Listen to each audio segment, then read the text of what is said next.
Shalom, saudaraku yang dikasihi oleh Tuhan Yesus Kristus. Saya akan membacakan dari Kisah Para Rasul pasal 19 ayat 24 yang berkata demikian. Sebab ada seorang bernama Demetrius, seorang tukang perak yang membuat kuil-kuilan Dewi Artemis dari perak. Usahanya itu mendatangkan penghasilan yang tidak sedikit bagi tukang-tukangnya.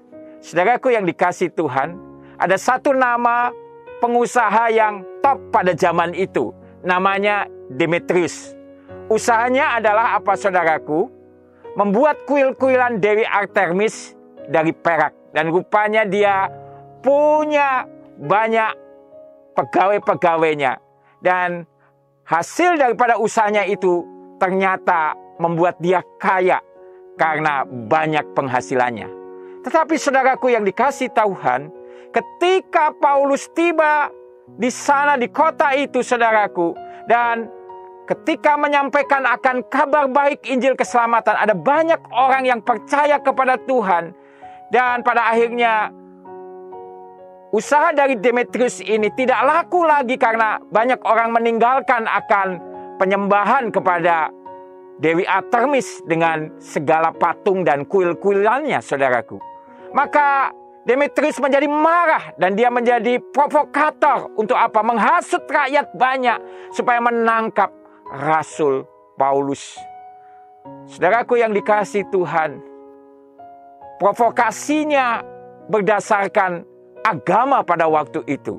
Bahwa Paulus telah melakukan sebuah penistaan kepada Dewi Artemis yang sangat dihormati. Dan dia menghasut rakyat yang saat itu juga sudah terbakar emosinya oleh perkataan dari Demetrius ini. Saudaraku yang dikasihi Tuhan, memang hasutan itu sangat berbahaya sekali. Bahkan pada zaman Yesus saudaraku, imam-imam kepala juga menghasut orang banyak. Untuk pada akhirnya, walaupun Pontius Pilatus tidak mendapati kesalahan pada Yesus, tetapi akhirnya tetap dihukum. Seperti tertulis dalam Matius pasal 27 ayat 20 yang berkata demikian. Tetapi oleh hasutan imam-imam kepala dan tua-tua, orang banyak bertekad untuk meminta supaya Barabas dibebaskan dan Yesus dihukum mati. Imam-imam kepala dan tua-tua Yahudi telah menjadi provokator, memprovokasi rakyat. Sehingga Barabas yang jahat itu dibebaskan, tetapi Yesus yang penuh dengan kasih, melakukan banyak mukjizat menolong orang, justru dihukum mati. Saudaraku yang dikasihi Tuhan, intimidasi dan juga hasutan ini juga banyak kita terima dari kuasa kegelapan.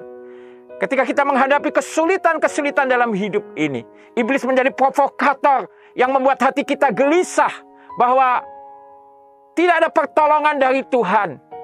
Lihat masalahmu begitu besar, tidak mungkin bisa terselesaikan. Tapi marilah bersama dengan pemazmur kita berkata seperti dalam Mazmur 62 ayat 6 yang berkata demikian. Hanya pada Allah saja kiranya aku tenang, sebab daripadanya lah harapanku. Saudaraku yang dikasihi Tuhan, daripada kita terprovokasi oleh iblis saudaraku, mari kita tetap tenang dan kita berharap kepada Allah. Karena dari situlah pertolongan kita. Itulah pengharapan kita. Dan Allah kita sanggup menolong kita apapun yang sedang kita hadapi. Haleluya. Jika saudara diberkati, saudara bisa subscribe dan bagikan. Amin.